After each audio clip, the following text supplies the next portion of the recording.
Madame, Monsieur, bonsoir. 5 jours après la catastrophe d'Al Haouz, l'heure est au bilan. Les pertes humaines se chiffrent à 3000 morts et plus de 5000 blessés, dont la moitié dans un état grave.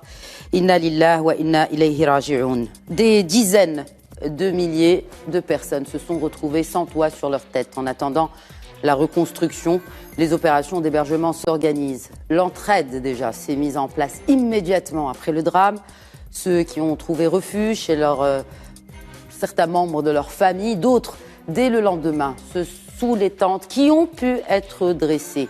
Des bénévoles proposant gracieusement des appartements, notamment à Marrakech. Ensuite, et sur proposition des professionnels du tourisme, suite aux hautes instructions de Sa Majesté le Roi Mohammed VI, des hôtels seront mis à disposition des rescapés. Des unités hôtelières fermées à cause de la Covid-19 qui rouvrent pour la plus noble des causes, héberger celles et ceux qui ont tout perdu. Et en parlant de tourisme, l'onde de choc du séisme risque d'atteindre ce secteur qui contribue à hauteur de 7% dans notre économie. Alors concrètement, quelles sont les actions qui ont été entreprises par les autorités compétentes pour rassurer le touriste étranger de venir ou de revenir à Marrakech ou à Taroudant? Les dégâts matériels sont sérieux et il faudra du sérieux pour reconstruire en bonne et due forme un patrimoine architectural vieux de plusieurs siècles. Le coût des dégâts du séisme est estimé à plus de 100 milliards de dirhams. Ce ne sont que des estimations approximatives et vraiment de premier abord. Pour la reconstruction, certains économistes l'évaluent à quelques 27 milliards de dirhams.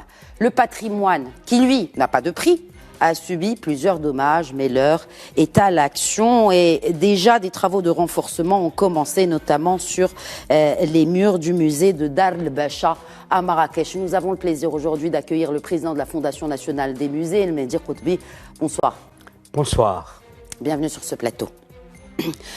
Pour représenter le secteur touristique, les professionnels du secteur touristique, la vice-présidente de la Confédération nationale du tourisme, Wissal Gherbaoui, bonsoir. Bonsoir, je suis secrétaire générale. Secrétaire générale, bientôt vice-présidente peut-être, ou présidente, que sais-je.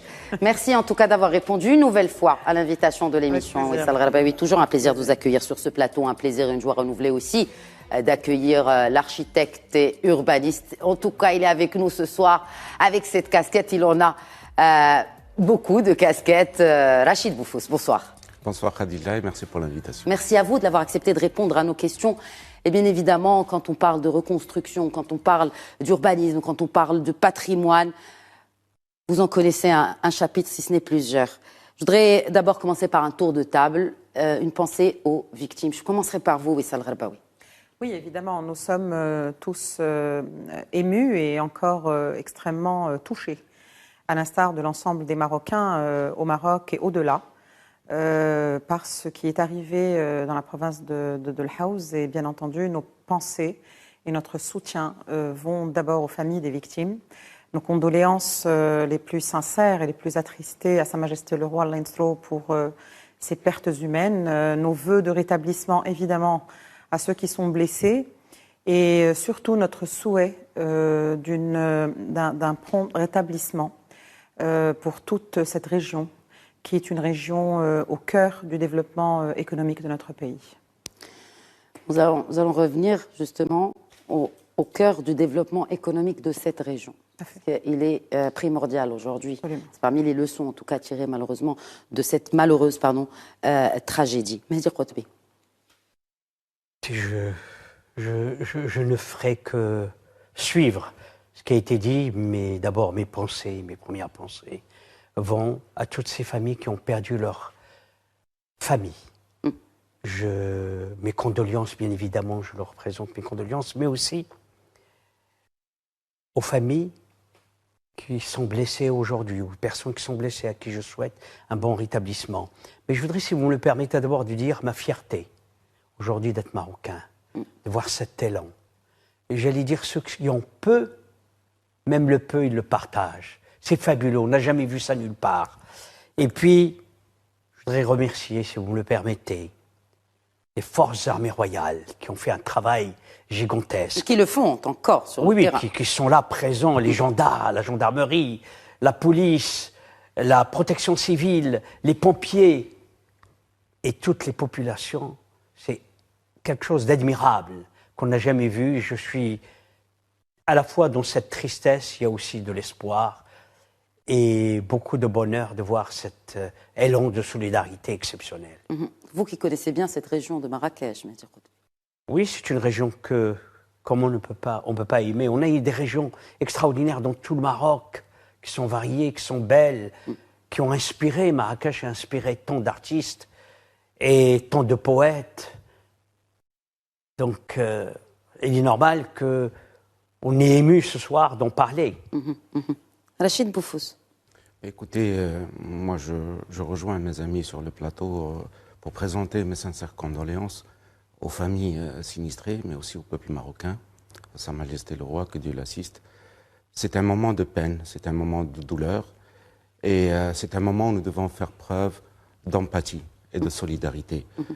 Aujourd'hui, plus qu'à aucune autre époque, aujourd'hui plus que demain, plus qu'hier, nous devons être unis, nous devons être solidaires face à cette terrible tragédie. Je dirais une fois encore, malheureusement, le Maroc est touché au plus profond de lui-même. On a vu à travers le temps des catastrophes similaires à 1960, à Agadir, 12 000 morts. En 2004, à Hossima, Tqemra, 600 morts. Aujourd'hui, le bilan, malheureusement, il est toujours provisoire, de 3 000 morts, mais c'est toujours 3 000 morts de trop, je dirais. Parce qu'encore une fois, c'est très, très difficile. Autant on connaît, on sait quand un séisme survient sur le moment, mais on ne sait pas le prévoir. La science ne sait pas le prévoir. C'est comme quand on est sur une route, on roule normalement, mais il peut survenir un accident, mais on ne sait jamais à quel moment cet accident va survenir et qui c'est qui va être accidenté, qui c'est qui va y laisser la vie. C'est, comme on dit en arabe, hada qadarullah. Nous devons l'accepter, c'est la volonté de Dieu. Et je voudrais aussi remercier chaleureusement l'ensemble des Marocains pour cet élan de solidarité extraordinaire qui démontre la force de notre civilisation marocaine. C'est cela au-delà de tout. C'est-à-dire on peut remplacer le bâti, on peut le reconstruire, mais une vie humaine est irremplaçable. Absolument. Inna lillahi wa inna ilayhi raji'un, encore une fois, toute notre compassion aux familles qui ont perdu un ou plusieurs de leurs proches dans cette terrible tragédie. Vous avez parlé des dégâts, Rachid Boufous. Est-ce qu'on a une idée sur l'ampleur des dégâts sur beaucoup de villages? Déjà, on parle de plusieurs villages. Il n'y a pas le chiffre exact, mais on parle de beaucoup de villages. Oui, mais certains villages comptent quelques familles, une dizaine de familles, une dizaine de maisons. Oui. Nous sommes sur un territoire qui est sur 3 provinces. La province de l'Haouz, la province de Taroudant, la province de Ouarzazate. Quelque chose comme 500 000 habitants, on parle de... Mais ce sont des populations, surtout celles des montagnes, sont très dispersées.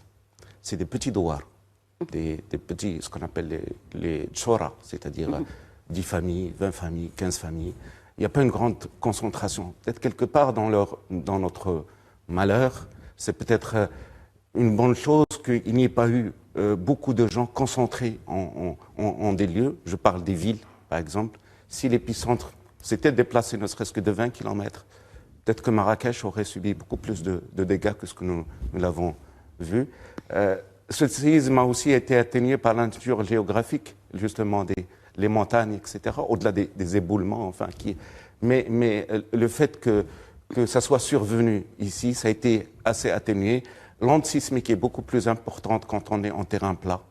Heureusement, quelque part, que le séisme n'a pas touché des agglomérations urbaines où là, effectivement, comme à Agadir, où il y a eu 12 000 morts, le résultat aurait été beaucoup plus grave. Est-ce que, bon, effectivement, parce qu'il y a, on parle ici d'une, c'est plus condensé en termes de population pour les agglomérations urbaines. Oui. Or, les agglomérations urbaines, quand même, ont des bâtisses qui respectent ces fameuses normes parasismiques. Non, pas toutes. Pas toutes, parce que la réglementation parasismique au Maroc n'a démarré qu'en 2002, avec le RPS 2000, et elle est entrée en application donc déjà en 2004. Et la seule réglementation que nous avions, c'était celle qui concernait Agadir. après le tremblement de 1960, nous avions reconstruit la ville entièrement. Nous l'avions déjà déplacée parce qu'elle se trouvait à Fonti, en contrebas d'Agadir Oufella, de la montagne d'Agadir Oufella. On l'a déplacée. Une grande partie de la ville qui existait à l'époque coloniale avait été complètement détruite. Il n'y avait qu'un seul cinéma qui avait résisté parce qu'il était construit en voûte. Et nous avions été très, très sévères en matière de contrôle jusqu'au jour d'aujourd'hui à Agadir. Mais dans les années 2000, on s'est dit qu'il y avait une recrudescence de secousses telluriques, pas très importante, mais quand même nous étions dans une zone sismique importante, parce que la science aussi en 40 ans avait beaucoup évolué, donc nous avions accès à beaucoup d'études internationales. Et ce qui fait que nous avons fait une première réglementation qui s'appelle le RPS 2000 en 2002, qui a segmenté le Maroc en 3 zones. Nous avons revu cette réglementation en 2011, en segmentant le Maroc cette fois-ci en 6 zones.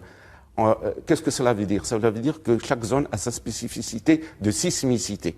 D'accord? Et nous donnons des coefficients avec lesquels travaillent les architectes et surtout les ingénieurs de béton armé pour dimensionner les constructions. Parce que ce qu'il faut savoir dans une construction, c'est la structure qui est importante. Est-ce que les maisons en pisé, c'était est-ce qu'elles ont, comme certains observateurs, voire experts autoproclamés, l'avancée, les maisons pisées ont fait qu'il y ait autant de victimes. Que si les maisons n'étaient pas construites telles qu'elles ont été construites depuis des siècles, eh bien, on aurait eu plus de survivants. Alors, ce que je relate juste ce que dit la loi, ce que dit le RPS 2000. Elle concerne tout type de construction au Maroc, à l'exception des bâtiments conçus selon les techniques traditionnelles et dont la structure utilise essentiellement la terre, la paille, le bois, le palmier, les réseaux ou les matériaux similaires, ainsi que les maisons dont la surface est inférieure ou égale à 50 mètres carrés. Donc, ce qui fait que la réglementation parasismique ne s'appliquait pas déjà de par la réglementation à ces bâtiments. Le plus important, bon, on a vu quand même des constructions en dur qui sont tombées. Tout à fait. Ce qu'il faut savoir dans ce sinistre, les maisons qui se sont effondrées, y compris les maisons, pas toutes les maisons en terre se sont effondrées. Seules celles qui ont été alourdies d'ajouts sur la dalle parce qu'il neige beaucoup. Donc, et pour parer aux infiltrations, on avait tendance à augmenter la masse de terre apportée sur les dalles. Donc, on alourdissait au fait les dalles qui reposaient sur une structure très fragile, qui était faite en rondins de bois et même en terre cuite. Donc, ce qui fait que ça ne résistait pas. Et vous savez que le séisme est d'abord une onde. Donc, ça bouge dans tous les sens, ce qui fait que c'est tombé. Pour les dalles de béton armé que nous avons, ce sont des constructions modernes, oui, mais qui n'ont pas respecté la réglementation en vigueur, notamment un certain nombre de dispositifs pour conforter le squelette et la structure des bâtis. Ça veut dire que les gens n'ont pas eu recours aux parce qu'il n'y avait pas de contrôle? Non, n'ont pas eu recours aux professionnels déjà, parce que vous savez... Non, mais est-ce que le ministère, en fait, est-ce que la tutelle, est-ce que l'État n'est pas un peu responsable, au moins, des opérations de contrôle de toute, finalement, habitation sur ce territoire? Moi, dans pareille situation, je ne veux incriminer personne. Certainement pas, nous ne sommes pas là. Je pose des questions juste pour savoir, est-ce que le contrôle est fait de manière régulière? Le contrôle est fait de manière régulière quand les gens sont soumis à des autorisations de construire en bonne et due forme. D'accord? Et ce qu'il faut savoir, le Japon, qui est un pays très développé, à cheval sur les techniques parasismiques. Parce que justement, c'est un pays qui subit des séismes tout le temps, exactement. Lors du séisme de Kobe en 1995, sur une magnitude de 6,9, beaucoup moins que le Haouz, il y a eu quand même 6900 morts. Donc, dans un pays développé, au-delà des contrôles, au-delà des réglementations, le problème du séisme, c'est quoi? C'est qu'il faut absolument sauver les vies humaines. C'est-à-dire, avec la réglementation, qu'est-ce qu'on décide au fait dans la constructibilité? C'est que le bâtiment puisse résister un maximum de temps, le temps que les gens puissent justement être évacués. Mais partout dans le monde, nous voyons des effondrements lors de séismes. Et nous avons aussi, ce que vous avez vu à Marrakech, il y a eu des fissurations, etc. C'est ce qu'on appelle la tolérance sismique. D'accord? Ce sont des équations, des choses comme ça, que le séisme quand on voit des fissurations, bon, on ausculte après le bâtiment pour voir est-ce qu'il va continuer à être C'est un habitable. architecte qui le fait ou il faut un bureau d'études? Juste pour les personnes qui nous regardent de Marrakech et qui ont des fissures chez elles, est-ce qu'elles doivent s'inquiéter? Est-ce qu'elles doivent faire appel à un professionnel? Si oui, lequel? Elles doivent faire appel à un laboratoire géotechnique et à un ingénieur génie civil pour venir ausculter. Il y a des appareils d'auscultation spéciaux pour les bâtiments fissurés. Il y a des techniques de contrôle des fissurations à travers le plâtre, etc. Donc, moi, je dis encore une fois, c'est que, juste pour une information, pour vos téléspectateurs, qui doivent savoir, c'est qu'au Maroc, au-delà de cette région, 80% de tout ce qui se construit au Maroc est fait grâce à l'autoconstruction. Ça veut dire que ce sont les gens qui construisent eux-mêmes. Ils font appel à des maçons, à des ma'allimines, etc. Non, mais il y a des architectes. Qui n'ont pas. Non, je vous dis 80% qui se construit, c'est de l'autoconstruction. Les gens font appel à un architecte souvent juste pour qu'il leur donne un plan. Et après se débrouillent avec leurs maçons, mais ne veulent pas payer souvent les honoraires d'architectes et d'ingénieurs pour faire un suivi. Justement, est-ce qu'ils ont les moyens de payer? Alors, parce que c'est 80%, on n'est pas en train de parler de construction haut de gamme non plus. Vous savez, il n'y a pas de haut de gamme dans la sécurité des gens. Nous sommes des professionnels aujourd'hui. Si vous ramassez les honoraires des architectes, des ingénieurs, des bureaux de contrôle et des laboratoires sur un chantier, ça ne dépasse pas 250 dirhams du mètre carré, ce n'est même pas le prix du carrelage. Justement, c'est pas notre sujet aujourd'hui, mais est-ce que c'est Rachid, pour les dégâts aujourd'hui, est-ce qu'on a une idée? Est-ce que vous avez, j'ai parlé tout à l'heure de reconstruction, on parle de 106 milliards de dirhams. Oui.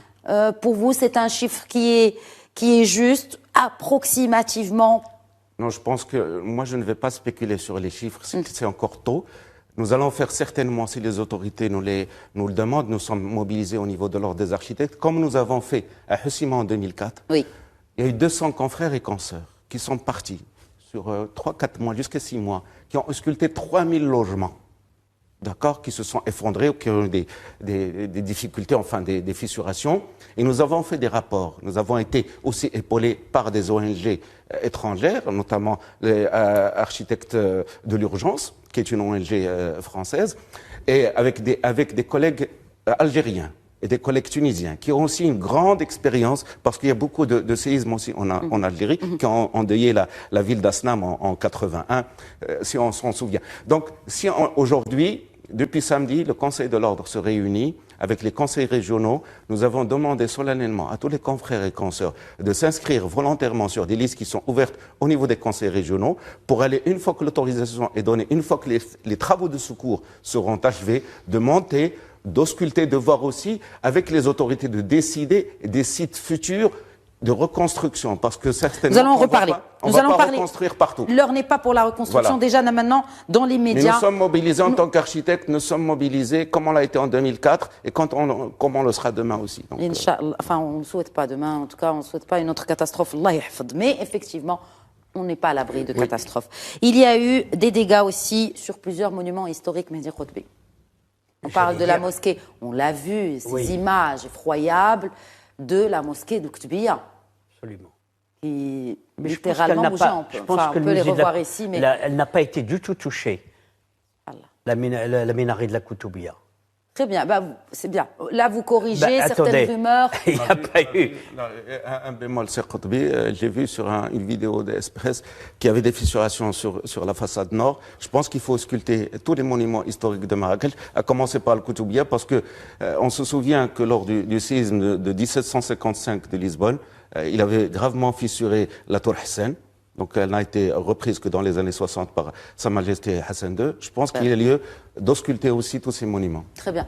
Je voulais simplement, il faut faire très attention dans cette période un peu terrible et dramatique des fake news.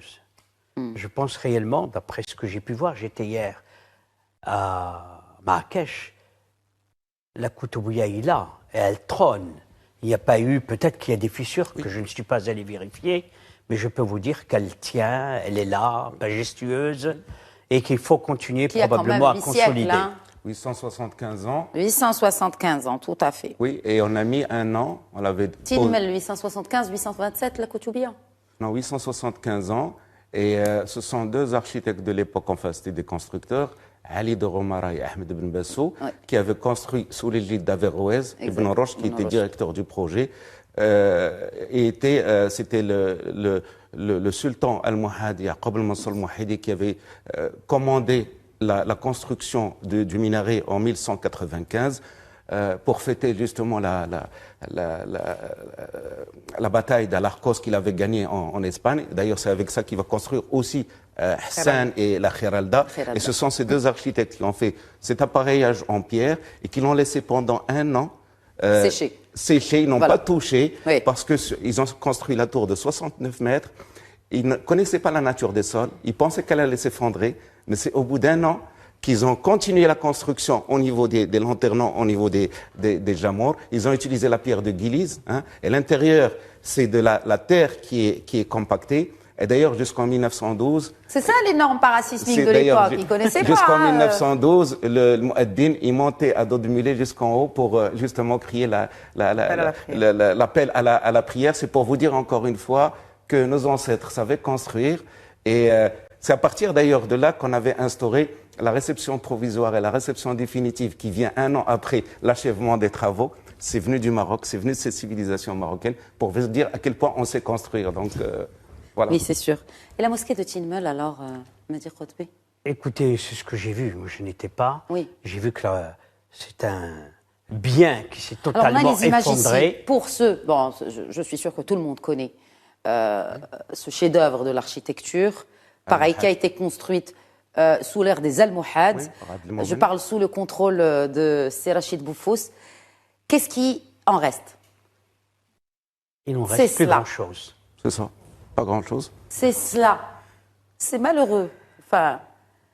Mais elle était comme ça dans les années 80 et la fondation ONA avec l'UNESCO avait reconstruit à l'identique la mosquée. C'est l'image que vous avez montrée juste avant. Oui. Donc il y a 35 ans, nous avions fait une restauration magnifique. C'est ça. C'est celle-ci que nous sommes en train de voir. Grâce à la fondation ONA, grâce à l'intervention des experts de l'UNESCO, que nous avons pu d'ailleurs les experts de l'UNESCO qui sont venus au lendemain, c'est-à-dire qu'ils étaient là-bas le dimanche pour évaluer l'ampleur des dégâts. C'est l'un des monuments les plus renseignés au Maroc. Et pour un architecte, il faut avoir des références de construction pour pouvoir reconstruire. C'est l'un des monuments les plus référencés. Enfin, on a beaucoup de documentation sur ça. Et je pense qu'on va pouvoir la reconstruire même à l'identique. Et même encore plus belle qu'avant. Inch'Allah. Oui. Surtout avec les techniques traditionnelles. Parce qu'à l'époque aussi, avec la Fondation ONA, on l'avait reconstruite avec les techniques de construction de l'époque. Voilà. Très bien, vous faites bien de le préciser. Je voudrais simplement souligner que moi, je ne peux parler que des musées. Alors justement, les musées, voilà. Quelle est la nature des dégâts aujourd'hui? Vous avez déjà Alors d'abord, je voudrais vous dire que le samedi matin, nous avons envoyé une équipe de Rabat de la Fondation nationale des musées pour commencer à faire un diagnostic de ce qui se passait avec un bureau d'études spécialisé. Immédiatement, nous avons mis des échafaudages afin de consolider les murs pour qu'ils ne tombent pas. Ils risquaient de tomber notamment dans bien évidemment, surtout à Dar Sissaïd. C'est Dar Sissaïd, le musée du tapis et le musée du tissage et du tapis qui a subi le plus de dommages. Donc on est obligé de le fermer et de fermer d'ailleurs tous les musées par le rapport qu'on a reçu du bureau d'études, c'était la fermeture totale des musées pour le moment. Mais celui qui a subi le plus de dommages, c'est le musée Dar Sissaïd parce qu'il est en plein Médina. Dar el-Bacha, nous sommes arrivés à sauver au maximum en mettant des échafaudages qui soutiennent aujourd'hui les murs. Je pense que d'ici 2 mois, nous pourrons ouvrir le musée de Dar el-Bacha. Le seul musée qui a eu presque pas à part des fissures, c'est le musée du patrimoine immatériel de Jebel Fna. C'est le seul qui, aujourd'hui, on va l'ouvrir dans les 15-20 jours. Et les pièces historiques qui se trouvaient à l'intérieur, est-ce qu'elles ont subi des dégâts, M. Khotbi? Alors, parce que c'est le patrimoine aussi. Le patrimoine, ce ne sont pas que des bâtisses. Bien sûr, vous avez tout à fait raison. Nous avons quand même... On a 600 objets qui sont à Dar Sissaïd. Sur les 600, il y a 60 poteries qui se sont cassées et à peu près une dizaine probablement de céramiques qui appartiennent à la collection nationale, donc au pays, à tous les Marocains, et on a pu sauver le reste, qu'on a transporté ailleurs pour pouvoir le sécuriser. Dar al-Bacha, on a eu à peu près une dizaine de céramiques qui se sont cassées, puis je crois une sculpture qui était une donation de Madame Patty Birch.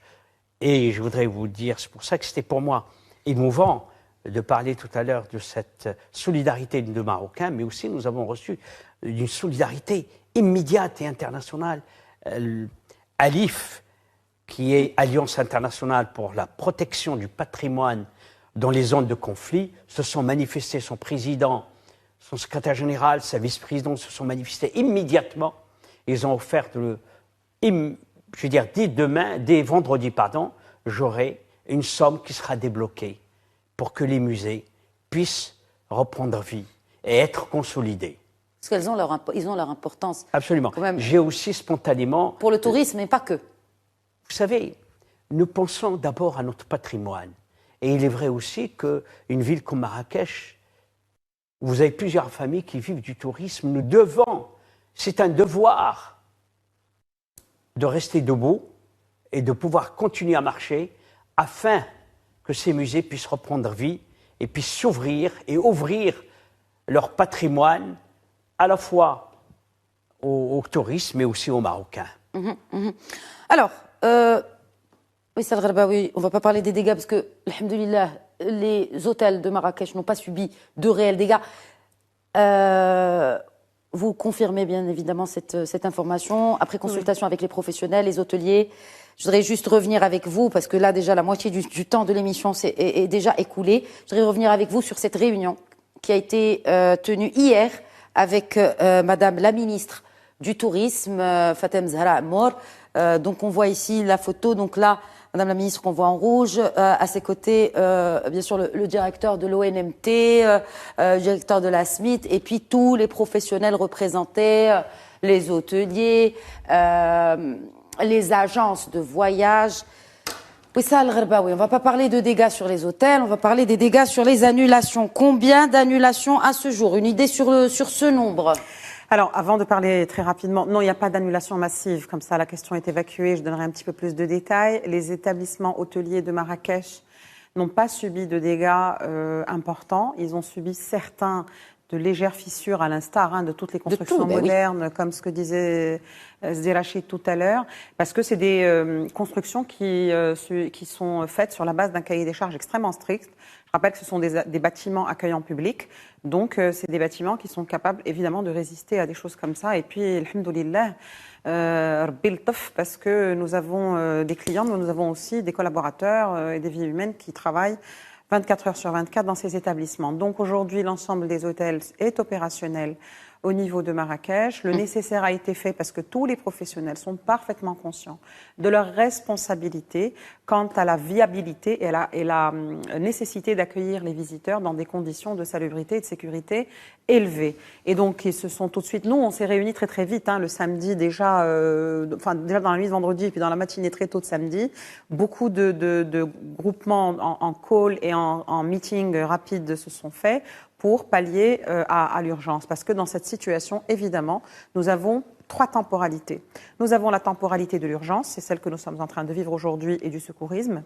Nous avons la temporalité qui va venir tout de suite après, c'est celle de la réintégration. Et nous aurons enfin la temporalité de la reconstruction. Quand ?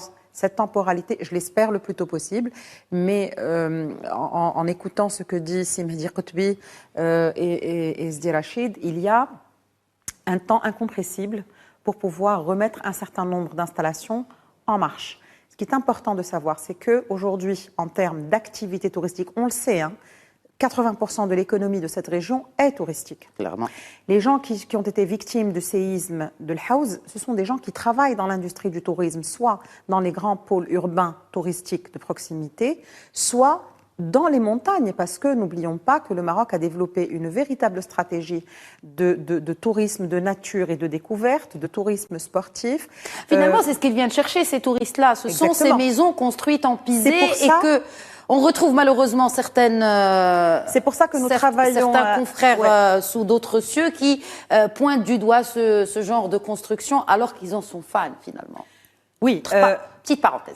Petite parenthèse que je ne commenterai pas. Que je ferme, vous n'êtes pas, vous pas dans l'obligation de commenter. Alors, nous, évidemment, cette zone-là qui a été touchée, elle est, notre responsabilité aujourd'hui, c'est de faire en sorte que cette population ne soit pas doublement pénalisée, c'est-à-dire pénalisée dans sa chair et dans son bien, mais aussi pénalisée dans son économie. Notre responsabilité collective, c'est de faire très vite tout ce qui doit être fait pour faire redémarrer la dynamique économique le plus rapidement possible. C'est ce qui a été décidé hier dans la réunion ? Oui, madame, c'est ce qui a été décidé. Nous sommes totalement alignés derrière les hautes orientations de Sa Majesté Leinstro parce que c'est vital pour cette population, pour toute cette région, pour le PIB national évidemment, mais il y a aussi des choses qui sont très factuelles. Observons 2 ou 3 détails importants. Au moment du séisme, d'abord les professionnels se sont mobilisés très rapidement parce que, évidemment, entraînés à avoir des plans d'évacuation et une gestion technique et tactique très rapide de la situation pour rassurer l'ensemble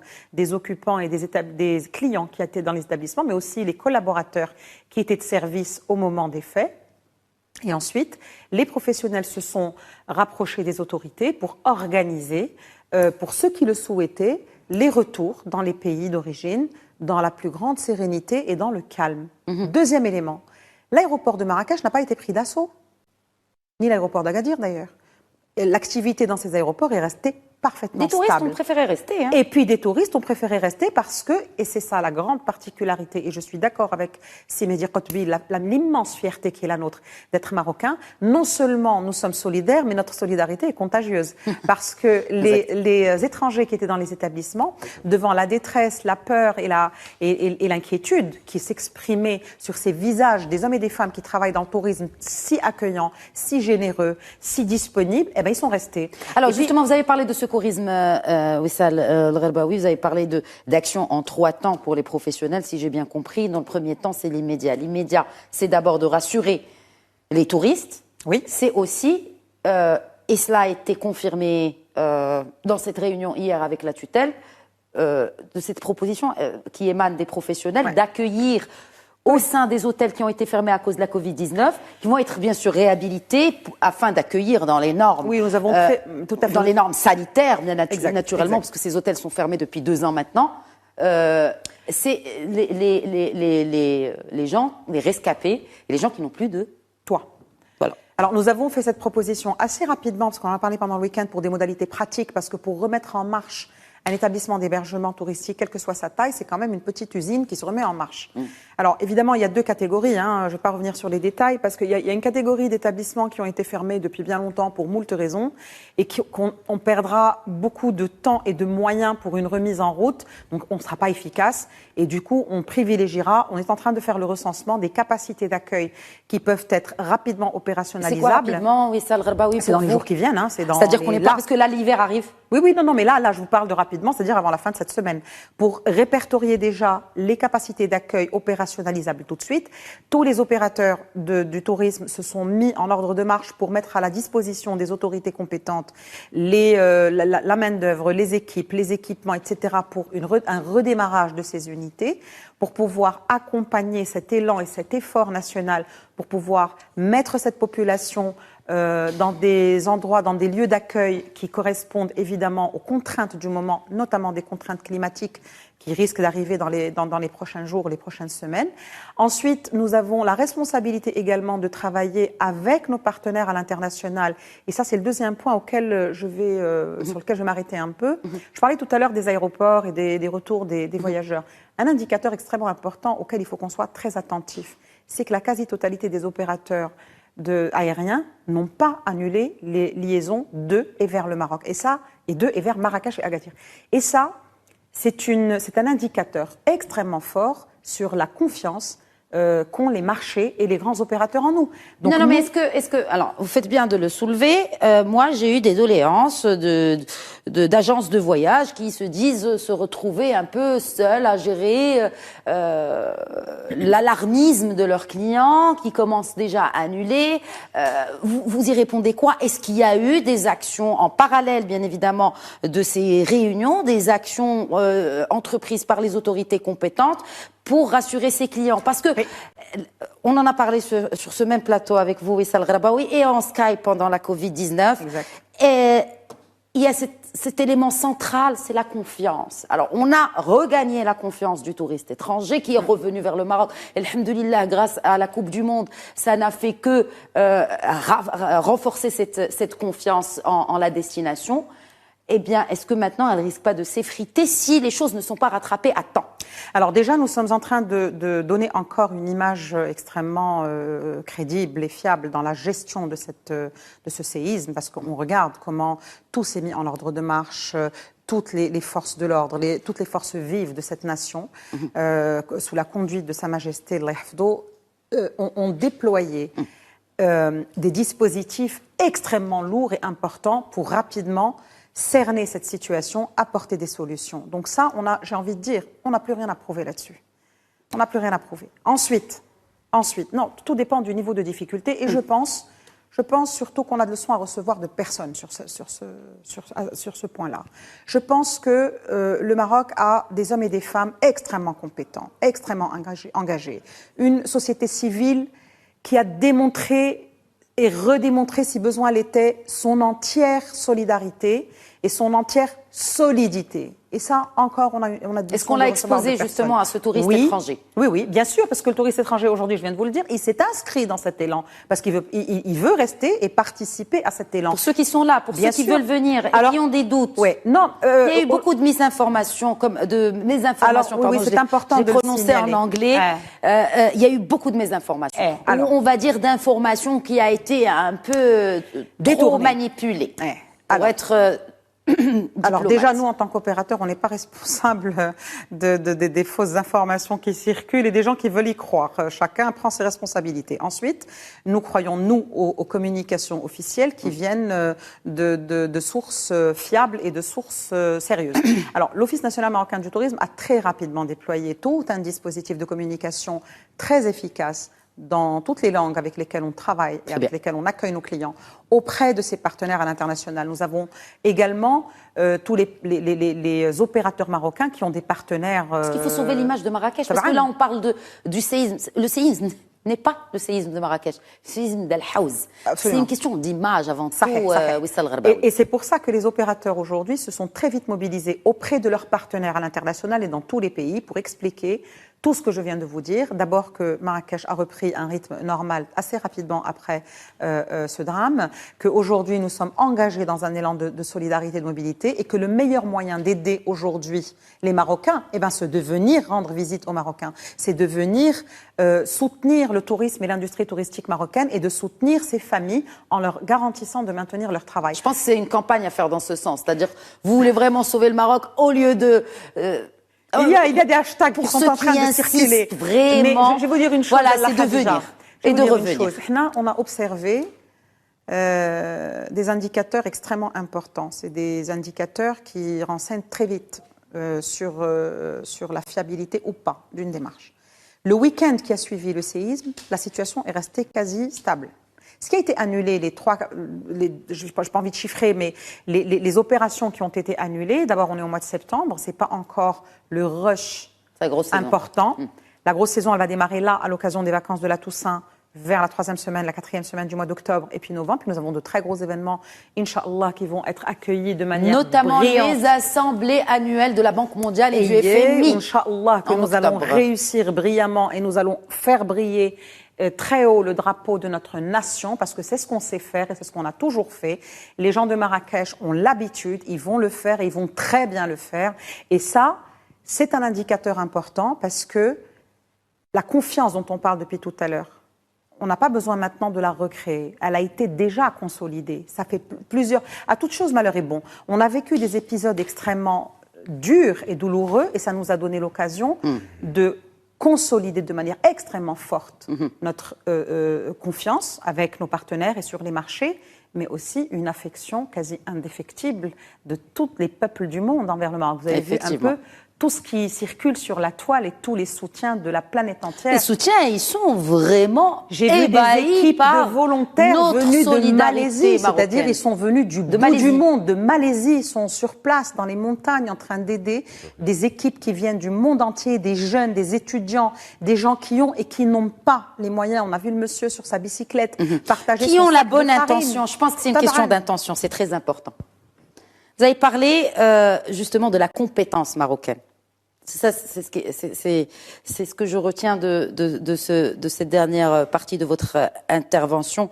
Rachid Boufous, est-ce qu'on a la compétence marocaine, l'ingénierie locale pour reconstruire en bonne et due forme sans, parce que c'est là où vraiment ça peut poser problème, sans d'abord déloger ces personnes de ces terres, parce qu'ils y tiennent à ces terres, sinon ils auraient déménagé depuis longtemps, s'ils aiment leur montagne. Et garder cette beauté des constructions à flanc de montagne, finalement. Pour la première partie de votre question, effectivement, nous avons toutes les compétences au Maroc. Nos architectes, nos ingénieurs, nos laboratoires, nos bureaux de contrôle sont parmi les meilleurs. On a même, aujourd'hui, on exporte même ce savoir-faire. Pas simplement en Afrique. Où nous avons des ingénieurs aujourd'hui qui travaillent pour des chaînes hôtelières aux États-Unis, en Floride, en Europe. Donc, en matière de compétences, on n'a pas de souci. Maintenant, le deuxième volet de votre question, par rapport effectivement à la reconstruction. On va pas faire appel à des bureaux d'études internationaux. On n'en a pas besoin de cette ingénierie étrangère. On ne va pas inventer la roue. Nous marchons, nous travaillons avec des réglementations, notamment principalement européennes, d'accord, qui sont très strictes par rapport à cela, même dans le domaine hôtelier, dans les centres commerciaux, etc. Parce que quand on construit un bâtiment, par exemple, recevant du public, avant de pouvoir l'ouvrir, on doit souscrire une assurance. Et cette assurance, elle vient d'un bureau de contrôle qui a contrôlé le travail de l'architecte et de l'ingénieur en amont, et il fait une attestation, et cette attestation est envoyée souvent en Europe pour contre-vérification. Donc, il y a plusieurs volets et plusieurs niveaux de contrôle. Au Maroc, nous sommes assez vigilants par rapport à tous ces aspects. Et comme je vous ai dit tout à l'heure, c'est que le problème, c'est le reste, c'est les 80% dont je vous parlais tout à l'heure de la construction, qui se fait de manière traditionnelle, qui se fait en autoconstruction. Pour le deuxième volet de votre question, par rapport au futur de ces populations, effectivement, on aimerait bien les garder ici, on aimerait bien garder ce type de construction, etc. On est face à des choix douloureux. Il y a un dilemme. Donc, un dilemme. On est, nous, architectes et les ingénieurs, devant un véritable défi de l'ingéniosité, certainement, pour au moins sauvegarder l'architecture et consolider la structure, mais au moins avoir un aspect extérieur qui puisse arriver à ressembler le maximum à cette chose-là. Nous savons construire en terre. Il y a aujourd'hui des techniques de terre. En Europe, aujourd'hui, on construit même en terre des immeubles de R+4. Donc, on peut le faire. Il ne faut pas incriminer la terre. La terre, c'est pas ça. Non, mais c'est la durabilité aussi. Parce qu'en construisant de ces terres, on consomme moins d'énergie pour chauffer, pour rafraîchir, etc. C'est technique moderne. Pourquoi les gens fuient ce genre de douar, les qsor et qasba, et vont construire les monoblocs, ce qu'on appelle la maison marocaine, moche d'ailleurs, avec des trous, parce qu'ils veulent chercher le confort moderne, l'eau courante, l'électricité, l'assainissement. Dans ces douars, vous n'avez pas ça. Donc vous avez effectivement un simple câble d'électricité, mais vous n'avez pas de poste transformateur, vous n'avez pas, même la rue n'est pas faite correctement. C'est un total égo, vous n'avez pas de réseau d'assainissement. Donc si on parle selon les critères de la modernité, si on veut reconstruire, on sera obligé de regrouper d'abord les populations dans des villages à cet effet. On ne peut pas aujourd'hui se permettre de garder les gens dans des douars dispersés, parce que le problème de l'accessibilité est important. Donc, si on veut peut pas construire des routes pour chacune de ces agglomérations de cette Chora. C'est-à-dire que pour chaque 10 familles, pour construire une route de 20 km, rappelons que d'ailleurs, toutes les routes menant vers cette annonce a été faite aujourd'hui, toutes les routes ont été débloquées. Oui, les différents gouvernements, l'État marocain a fait plusieurs programmes ambitieux de routes rurales, ce qu'on appelle le programme du PNRR. D'accord. Chaque année, on est arrivé jusqu'à faire 10 000 kilomètres par an. Mais il y a certains douars encore excentrés où on ne peut même pas arriver à dos de mulet. Donc, vous imaginez la difficulté. Alors, justement, comment ils vivent? C'est ça la question. C'est la problématique que nous devons poser dans ce Maroc, où nous avons un contraste entre les villes et le monde rural. Vous savez, le monde rural, où nous avons 1503 communes au Maroc.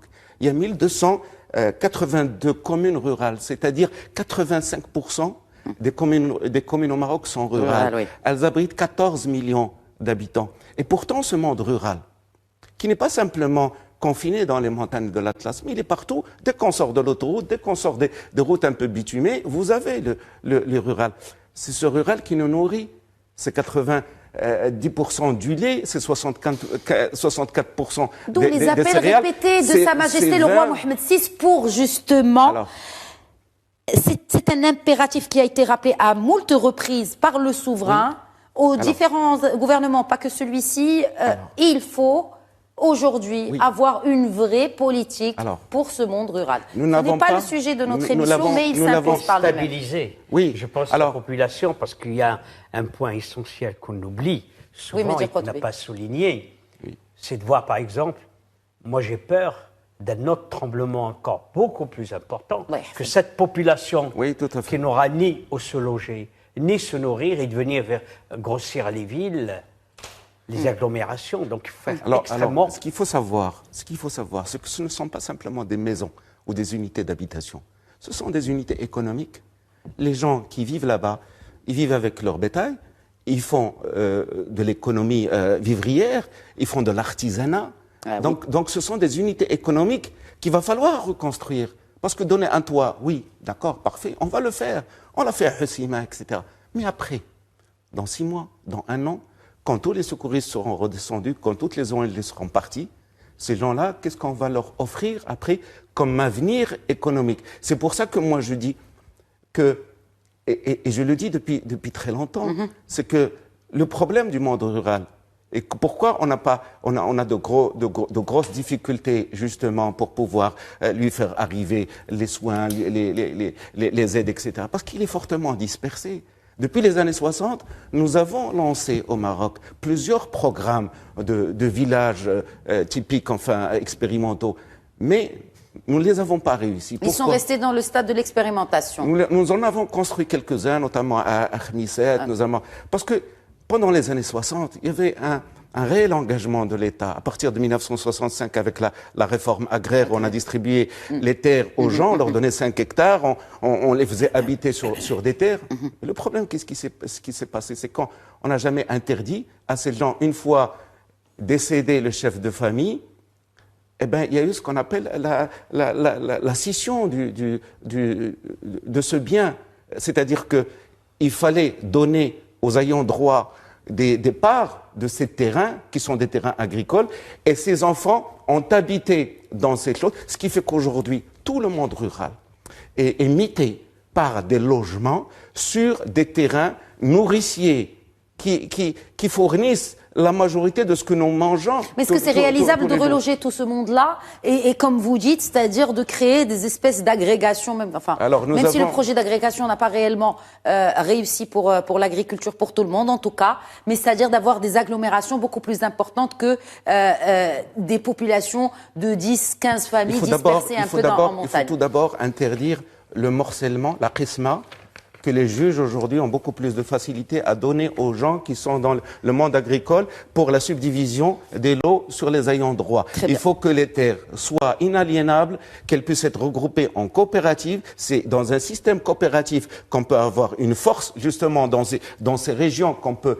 aider. On ne peut pas aider des milliers de familles dispersées. Par contre, en les regroupant, et surtout, que la conservation foncière continue son programme qu'elle avait fait il y a quelques années de titrisation des parcelles, de donner des certificats de propriété aux gens gratuitement, parce que ces démarches administratives dont on parle, elles ont des coûts. Donc c'est là où l'État aujourd'hui, pourquoi les gens ne quittent pas ces coins? Parce que ils veulent préserver leur terre. Si elle liquide, quelqu'un d'autre va venir la prendre. Dans les tribunaux du Gharb, dans les tribunaux en zone rurale, les 80% des affaires sont des affaires foncières. C'est-à-dire, il y a toujours, on se dispute la propriété foncière. Donc, toute stratégie étatique devra être globale, pas simplement de dire on va faire un plan d'aménagement des zones rurales. Ça ne veut rien dire pour ces gens. Maintenant, l'heure est vraiment à la gestion de l'urgent et de l'immédiat. Un dernier mot, Mehdi Qutbi. Ben, écoutez, justement, dans l'immédiat et de l'après. Non, je pense. Vous avez parlé d'espoir tout à l'heure. Je vous avais parlé dans les médias, c'était qu'on se préoccupe d'abord de construire, d'aider et d'être solidaire des gens qui souffrent. Ça, c'est la première chose. La deuxième chose, c'est que, vous savez, le Maroc a été cité en exemple parce que sous la conduite de Sa Majesté le Roi, la gestion des crises était exceptionnelle. Quand on voit comment le Covid a été géré, comment cette période difficile est gérée, ben écoutez, je ne suis qu'en admiration devant le souverain et devant notre roi qui fait un travail extraordinaire. Et qui a donné de son sang hier. Ah oui, mais c'est très important de le rappeler. Non, et puis qui a donné de son sang au CHU à Marrakech. Non, puis aussi d'aller compatir avec bras, les malades, avec les blessés, c'est extraordinaire et pour nous tous, c'est une fierté. Absolument, absolument, c'est une fierté. Wissal Gharbaoui, un dernier mot pour conclure. Alors moi j'ai envie de dire que voilà, aujourd'hui l'heure est à la mobilisation générale. Pour nous, dans l'industrie du tourisme, on a deux volets. Il faut qu'on gère cette situation ultra rapide pour qu'elle rende la dignité aux Marocains et leur sécurité et leur stabilité, même temporaire, en attendant la reconstruction selon les critères dont parlait Rachid et certainement d'autres. Ensuite, nous avons demandé hier d'ailleurs à la tutelle de coordonner assez rapidement avec le ministère de la Culture pour faire un recensement sur ce qui est visitable, ce qui n'est pas visitable, etc. Une bonne partie des activités, des sites, etc. sont accessibles à Marrakech et visitables. C'est très important. Il y a une communication qui est déjà en route envers tous nos partenaires à l'international avec des campagnes sur les réseaux sociaux pour donner la vraie information à l'ensemble des clients parce qu'aujourd'hui nous avons des marques, des brands internationales qui communiquent elles-mêmes sur la base d'informations vérifiées que nous communiquons à nos partenaires. Donc il faut se baser sur les éléments qui sont communiqués par des sources fiables sur le fait que Marrakech aujourd'hui, comme Agadir, comme Fès, comme Tanger, comme Casablanca, comme Taroudant, c'est des zones qui sont visitables. Et puis mon dernier mot, ce serait, si on veut vraiment aider ces populations, venons leur rendre visite et venons soutenir cette économie touristique dans ces régions qui sont tellement tributaires de cette économie. Et ça s'applique aussi au tourisme national. Oui, les vacances d'octobre vont être intéressantes. Inch'Allah. Merci beaucoup, Wissal Gharbaoui. Je rappelle que vous êtes secrétaire général de la Confédération nationale du tourisme, Monsieur le président de la Fondation nationale des tourismes, des musées Mehdi Qutbi. Merci beaucoup. C'est un plaisir de vous accueillir sur ce plateau. Merci de m'avoir invité et de nous avoir réunis. Marhaba, Rachid Boufous, toujours dynamique. Et on apprend beaucoup grâce à votre connaissance du sujet que vous ne maîtrisez que si bien. Merci à vous. Et encore une fois, une pensée à toutes les victimes et pensée à donner sur notamment ce compte spécial qui a été créé pour récolter vos dons. Ils en ont besoin. Ces populations ont besoin de vos dons. Ce compte 126, donc, qui a été créé par Banque El Maghreb. Il y a certaines banques même qui vous proposent de faire vos dons directement sur les applications. Faites-le. Tout don sera bénéfique. Merci. Bonne soirée.